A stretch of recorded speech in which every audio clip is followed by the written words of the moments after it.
So eto na nga po mga kababayan, kung kanina pinag-usapan po natin kung bakit tinawag na City of Zombies, etong Davao City dahil sa napakaraming ghost employees. Ngayon pag-usapan naman po natin itong mga nakita po nating balita galing po dito sa Daily Tribune mga kababayan, na kung saan eto daw pong COA ay may nadiskubre sa Malabon noong nag-audit daw po sila mga kababayan. At dito mapapag-usapan din po natin etong patungkol sa kayabangan ni Isko Moreno mga kababayan, at matatalakay din po natin dito yung pagsuporta ng angkas dito po kay Isko Moreno, kahit yung may-ari naman ay taga Jensan mga kababayan at hindi naman po taga Maynila. Pero bago po natin pag-usapan yan mga kababayan, ay nais ko lamang po sabihin sa inyo na kung kayo po ay bago pa lamang po sa ating YouTube channel, hinihikayat ko po kayong lahat na huwag nyo na po sanang kalimutan na i-like po ito pong video natin na ito, at huwag nyo na rin pong kalimutan na mag-subscribe dito po sa ating YouTube channel. Hit nyo na rin po yung ating notification bell para lagi po kayong updated sa tuwing mag-upload po tayo or magla-live tayo ng panibagong issue or topic na katulad po nito mga kababayan. So ito, umpisahan na po agad natin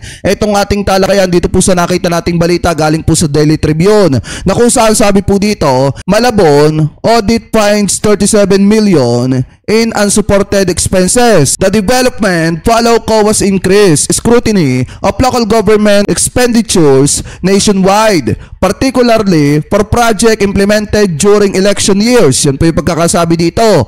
So ngayon, ito po yung source natin na Daily Tribune, pero ililipat na lamang po natin dito yan. Sabi po kasi dito mga kababayan, ito daw.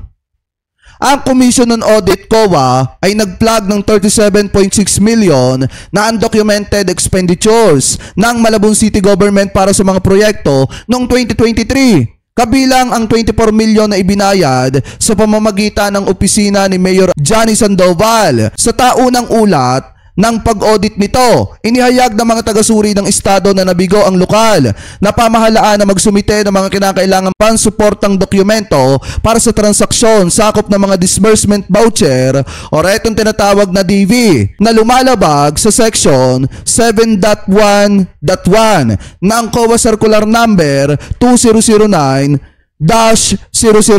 Yan po yung pagkakasabi dyan. Kasama sa mga nawawalan dokumentasyon ang mga talaan ng payroll, mga ulat sa araw-araw na oras at mga panukalang proyekto na kailangan upang maberipika ang dalawang pangunahing litikasyon na nagkakahalaga ng 8 million at 16 million. Alam niyo, sa totoo lang mga kababayan, na ito yung mahirap sa paggagamit at paggagasta ng pera ng mamamayang Pilipino. Kasi unang-una, pagka wala nga namang resibo, anong iisipin po ng Commission on Audit, lalo na ng mga taga-audit, kung wala silang record at walang resibo kung saan ginamit yung pera? Iisipin ng mga nag-audit na talagang may anomalya mga kababayan at may hindi tama sa paggamit ng pera ng taong bayan. So kinakailangan po talaga na tuwing gagastusin ng pera, kita yung pinaglagyan at dapat may supported document din mga kababayan na magpapatunay na doon po talaga nagamit yung pera at tama yung naging paggamit ng pera at hindi sobra-sobra. Dahil kung unsupported document po talaga mga kababayan yung naging paggamit ng pera, ibig sabihin hindi umano, baka may anomalya po talaga dyan mga kababayan. Ano po sasabi pa dito? Basahin pa natin. Ang kawalan ng mga dokumentong ito ay humadlang sa aming kupunan sa pagpapatunay ng pagiging angkop ng mga transaksyon. Sabi ng COA na binanggit ang mandato ng Government Auditing Code na ang lahat ng mga paghahabol sa pampublikong pondo ay nangangailangan ng kompletong dokumentasyon. Yan po yung pagkakasabi dyan, napakaliwanag. Diba humahad lang sa ginagawang auditing ng COA mga kababayan? Kasi nga unang-una, kung unsupported document, ibig sabihin wala pong dokumento yan, walang maipakita na dokumento kung saan ginamit ang pondo at pera ng taong bayan. Ano po dyan sa lungsod ng Malabon? Sabi pa dito mga kababayan, basahin pa natin. Partikular na binanggit ng audit ang pananagutan ni Mayor Sandoval sa ilalim ng mga circular na probisyon na nangangailangan ng mga pinuno ng mga ahensya na tiyakin na ang napapanahong pagsusumite ng mga ulat sa pananalapi. Sabi pa dito, habang nangako ang Malabon LGU na sumunod sa mga rekomendasyon ng COA, binigyan din ng mga auditor ang pagkalugi na nakukompromiso ang transparency sa paggamit ng pampublikong pondo. Ang pag-unlad ay kasunod ng mas mataas na pagsusuri ng COA sa mga paggasta ng lokal na pamahalaan sa buong bansa, partikular para sa proyektong ipinapatupad sa mga taon ng halalan. Wala pang tinukoy na timeline ang mga opisyales ng Malabon para sa pagsusumite ng natitirang dokumento. Yan po yung pagkakasabi dito mga kababayan. Pero kung iisipin nyo, malulugi po talaga ang isang lungsod kung hindi nagiging tama at hindi nagiging maayos ang paggasta at paggamit ng pondo at pera ng taong bayan. Especially mga kababayan, alam naman po natin yung mga pera ng LGU, yung mga pera ng City Hall, pera ng mga local government, talagang nanggagaling din po yan sa national. Especially mga kababayan, pera po yan ng mga taxpayers. Ngayon,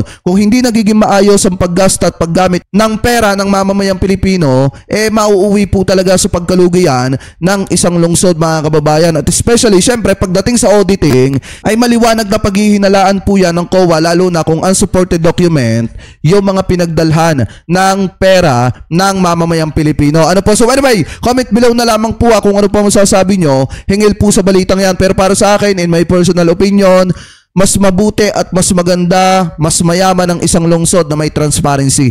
Mga kababayan, ano po, mas maganda ang isang lungsod na may transparency at mas pagkakatiwalaan ang mayor ng isang lungsod kung ito po ay may transparency. Pero kung wala maipakitang dokumento at walang maipakitang patunay kung saan dinala ang pera ng mamamayang Pilipino, ay dapat mag-isip na yung mga kababayan Pilipino po natin na nasasakupan ng isang lungsod na ito. Ano po? Anyway, mga kababayan, punta naman po tayo dito po sa next topic po natin. Itong nakita nating balita galing po sa Manila Standard. Ayon daw po dito kasi mga kababayan sa Manila Standard, ito i-summarize ko na lang sa inyo mga kababayan summary na lamang po itong sasabihin ko sa inyo. Ito daw pong Angkas Angga Party List or itong angkas mga kababayan, sinuportahan daw po itong si Isko Moreno, na ayon naman mga kababayan dito po sa balita ng Manila Standard, nagpapakita daw po ng matibay na pagsuporta dito daw po kay Isko Moreno. Pero mga kababayan, take note, ang pagkakaalam ko, hindi po taga Maynila ang may-ari mga kababayan ng angkas. At yan po ay taga Jensan mga kababayan. At di umano, ayon po mga kababayan sa mga balita po na nakikita natin, di umano hindi ko naman din sinasabing totoo, hindi ko naman din sinasabing hindi, ay traffic violator pa. So ngayon, kung iisipin nyo pong mabuti mga kababayan, eto daw pong first nominee ng angkas ay nagpakita daw po ng pagsuporta, or etong Angkas Angga Party List mga kababayan ay nagpakita daw po ng pagsuporta dito daw po kay Isko Moreno. At yan daw po ay minarkahan mga kababayan ng pagtutulungan ni Isko Moreno at saka daw po ng Angkas Angga Party List. Pero kung iisipin po nating mabuti mga kababayan, kapag ka nagbibigay ng komento yung mga hindi taga Maynila, sinasabi nila, bawal ka magbigay ng komento dyan kasi hindi ka naman taga Maynila. At bakit mo binabash etong si Isko Moreno, hindi ka naman taga Maynila? Pero kapag ka magpapakita ng pagsuporta kay Isko Moreno kahit hindi taga Maynila, pwede. Mga kababayan, sana maging fair naman yung mga taga-suporta ni Isko Moreno dyan, lalo na yung mga vlogger ni Isko Moreno, na dapat kahit sino basta may nakikitang mali, especially dito sa ginagawang kampanya ni Isko Moreno at yung pagbaon niya ng utang, napakalaking utang sa lungsod ng Maynila, at ngayon ay babalik na naman para gamitin ng Maynila sa kanyang ambisyon na maging presidente.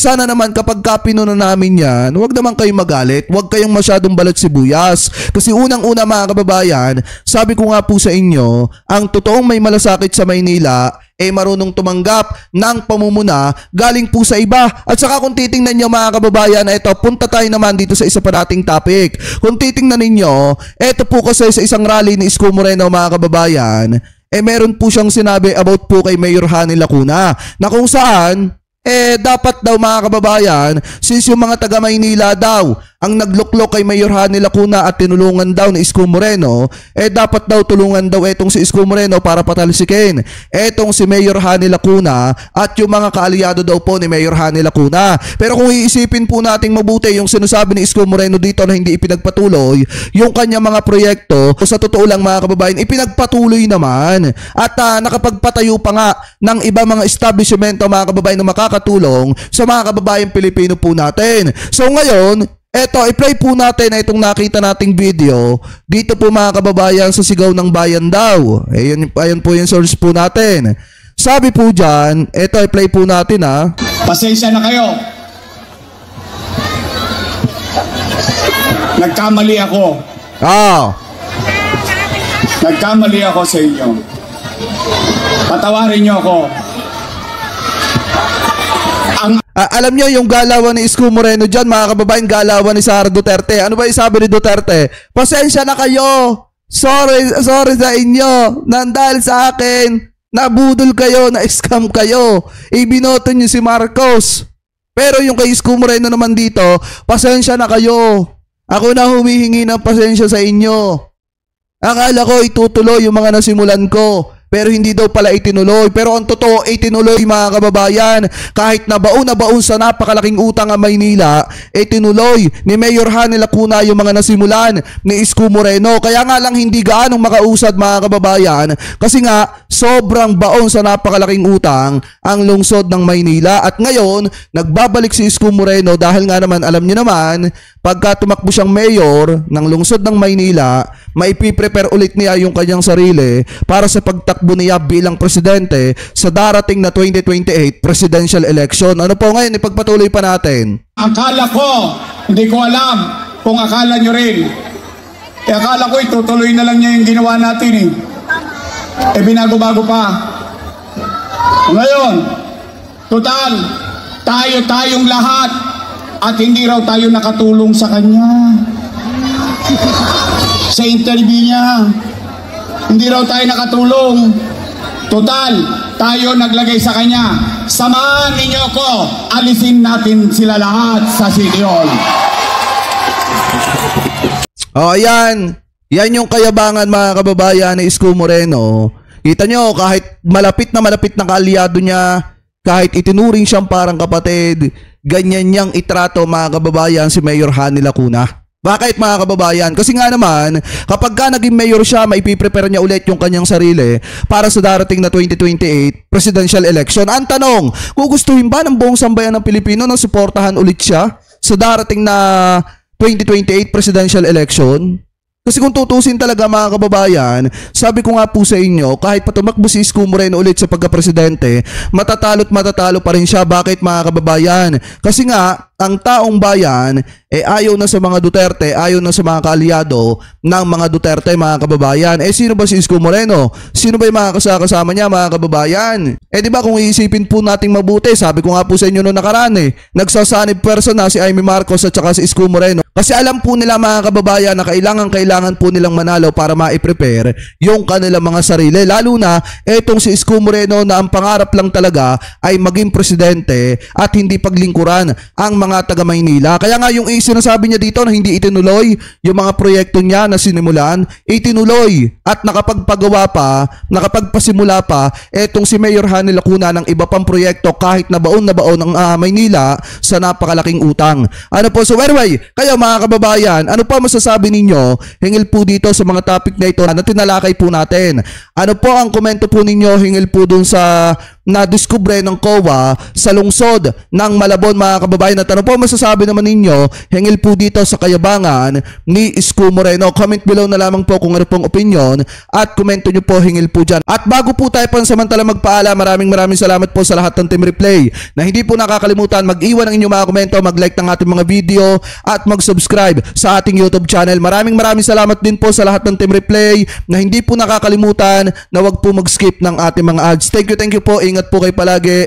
God bless po. Maraming salamat po sa inyong lahat. Thank you po.